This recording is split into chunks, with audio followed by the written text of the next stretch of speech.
ආයුබෝවන් දුෂානිස් diary YouTube channel එකට ඔයාලා හැමදෙනාම ගොඩාක් ආදරයෙන් පිළිගන්නවා. අද මම අරගෙන ආවේ චීස් නැතුව මේ රසට හදාගන්න පුළුවන් රසම රස පාස්තා රෙසිපි එකක්. ඒ තමයි pink sauce pasta. මේ පාස්තා එක හදාගන්න විශේෂ දේවල් මොනවත් ඕනේ වෙන්නේ නැහැ. ගෙදර තියෙන දේවල් වලින් හරිම ඉක්මනින් හරිම ලේසියෙන් හදාගන්න පුළුවන් රෙසිපි එකක්. ඉතින් අපි බලමු මේ රසම රස pink sauce pasta එක හදාගන්නේ කොහොමද කියලා.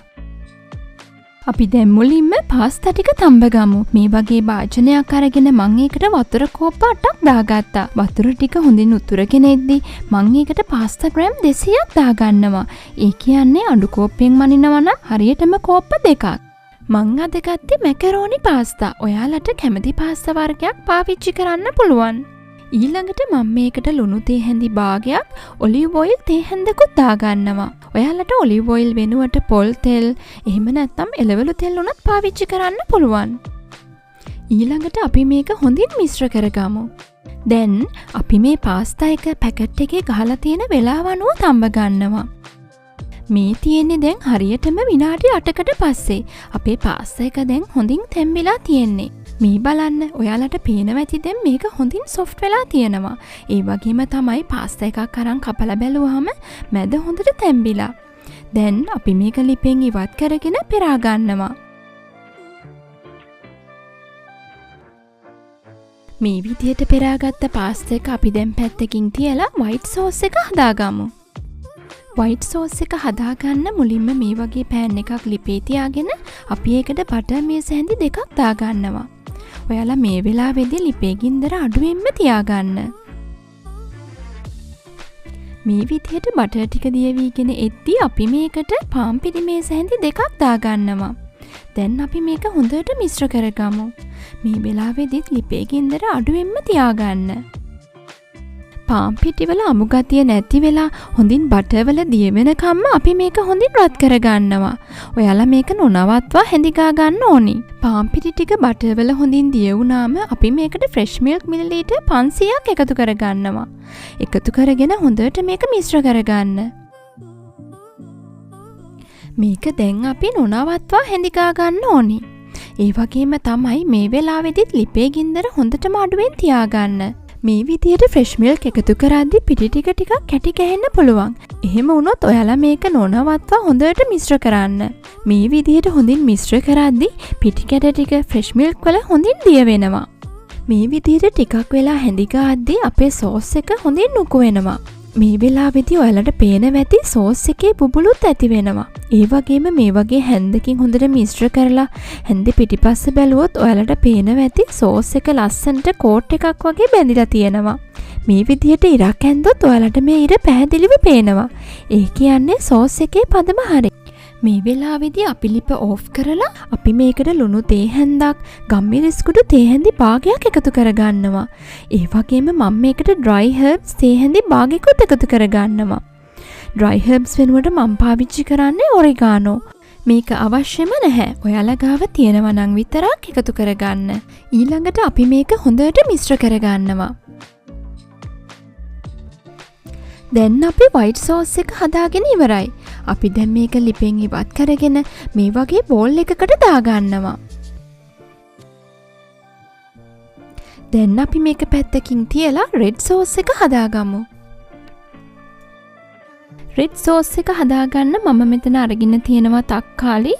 ලොකු තක්කාලි ගෙඩි දෙකක් මේ වගේ පොඩියට කපාගෙන බ්ලෙන්ඩර් ජාර් එකකට දාගත්තා. ඔයාලා පොඩි ගෙඩි ගන්නවා නම් ගෙඩි 4ක් විතර අරගන්න.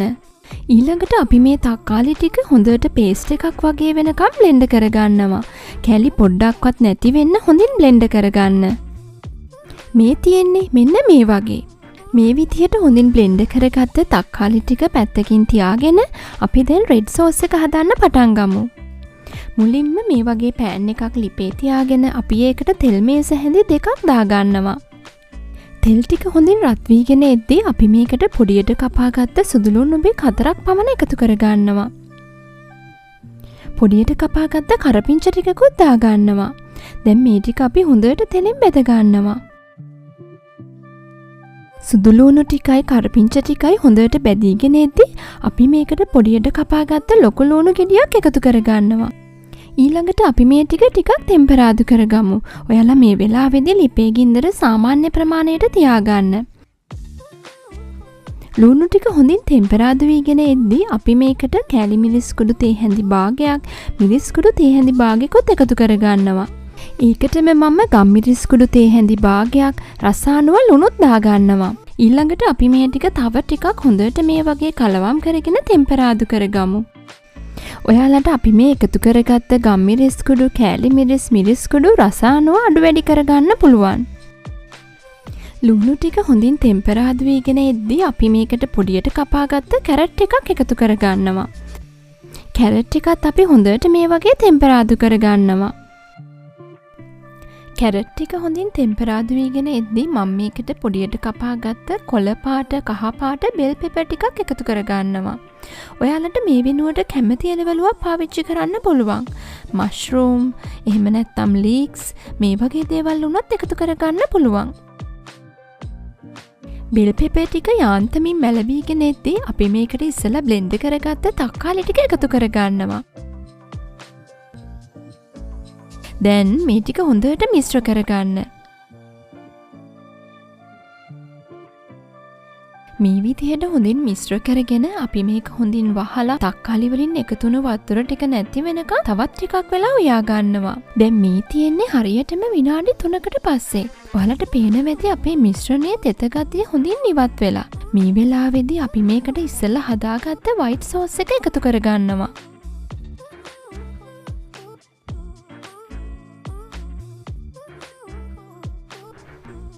white sauce එක එකතු කරගෙන අපි මේක හොඳට මිශ්‍ර කරගන්නවා.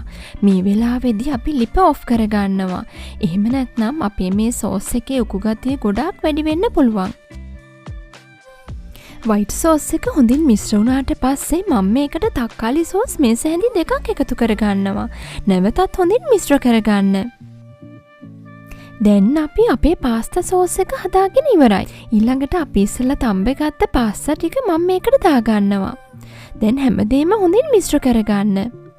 මේ වෙලාවේදී ඔයාලා ලුණු බලලා මිශ්‍රණයේ ලුණු මදි නම් තවත් ලුණු ටිකක් එකතු කරගන්න. මට නම් ලුණු ඇති, ඒක නිසා මම මේකට තවත් ලුණු එකතු කරගත්තේ නැහැ.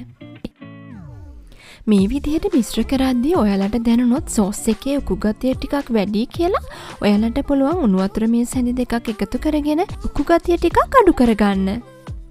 මේ විදිහට හදාගත්ත පාස්තා එක තවත් ටිකක් රස කරගන්න මම මේකට අන්තිමටම chili paste තේ හැන්දක් දාගන්නවා. මේක අවශ්‍යම නැහැ.